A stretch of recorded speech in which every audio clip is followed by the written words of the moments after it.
Yesterday, one of the whistleblowers testifying next week is former Navy fighter pilot, Lieutenant Ryan Graves. He joins us live. Lieutenant, an honor to be with you this morning. Thanks for giving us some of your time. Good morning. Well, you, David Grush, and former intelligence commander David Fravor all set to speak next week, midweek on this hearing. What do you hope comes of this, and what do you plan to share? Well, really, my goal for this hearing is to ensure that I can educate members of Congress about what our pilots and aircrew have been seeing. Congress is key to influencing change on this topic, and so being able to bring more cases and sharing what I've been receiving from other witnesses, I think will be what I'll be targeting in this hearing. Yeah. You've been vocal about this for years now. I mean, the unidentified objects you've seen, the near misses that you've encountered midair. You told the New York Times back in 2019 that these objects persisted, showing up sometimes at 30,000 feet, 20,000 feet sea level, that they could accelerate, slow down, and then hit hypersonic speeds. I know there are a lot of people scared to come forward, worried about their jobs and their families. Why did you decide to be vocal, and how big of a widespread concern has this been for military pilots? Well, I decided to come forward in 2017 when I saw the New York Times article of one of these objects that I was airborne for. I had seen, as we were flying around, I had seen debriefed on the tapes. And when I had seen that video in the New York Times, I realized this was a problem that was still a safety hazard for the pilots that were flying out there, and that there really truly was no mechanism for this to get resolved currently within the Department of Defense. And that really led me into communicating and educating Congress and others about the severity of this issue, and also the national security implications of having unknown objects in our airspace and in our training ranges. Mm-hmm.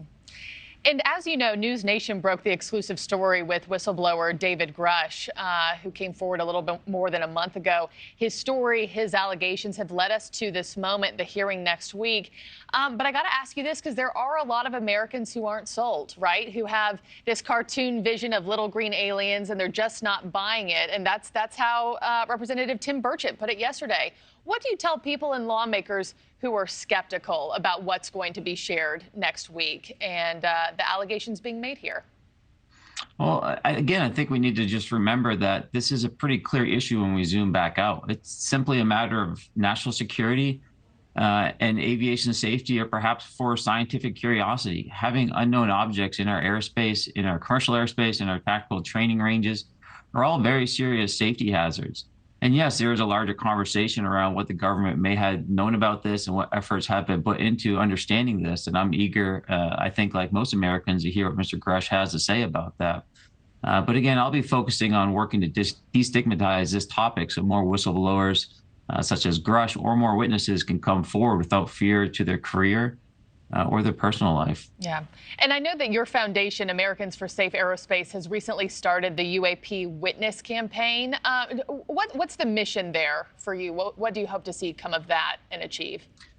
Well, you know, we didn't start Americans for Safe Aerospace with the intent of receiving whistleblower witnesses reports, but that's what we've received. As it turns out, there are individuals looking to take advantage of some of the whistleblower laws that have come about in Congress, although there is no public-facing mechanism in order to help these folks take advantage of that legislation. I've taken advantage of what I've seen, or I should say, not the whistleblower laws, but I have come forward as a whistleblower, and I have walked that path. And so I've been guiding other folks in that process, and we've essentially had enough people come forward that we've had to turn this into a regular process. We've made contacts at various people on Capitol Hill so that we can forward our best cases to the appropriate people. And we're looking to do that simply because the people are out there, they're reaching out to us, and we're certainly not going to ignore these people. Yeah. Well, Lieutenant Ryan Graves, it'll be all eyes on you, next week, and the three witnesses there. We're wishing you the best of luck, and thank you for giving us time on Morning in America. Thank you so much for having me. Thank you for watching. Go to newsnationnow.com to find NewsNation on your television provider. And don't forget to click the red subscribe button below to get more of NewsNation's fact-driven, unbiased coverage.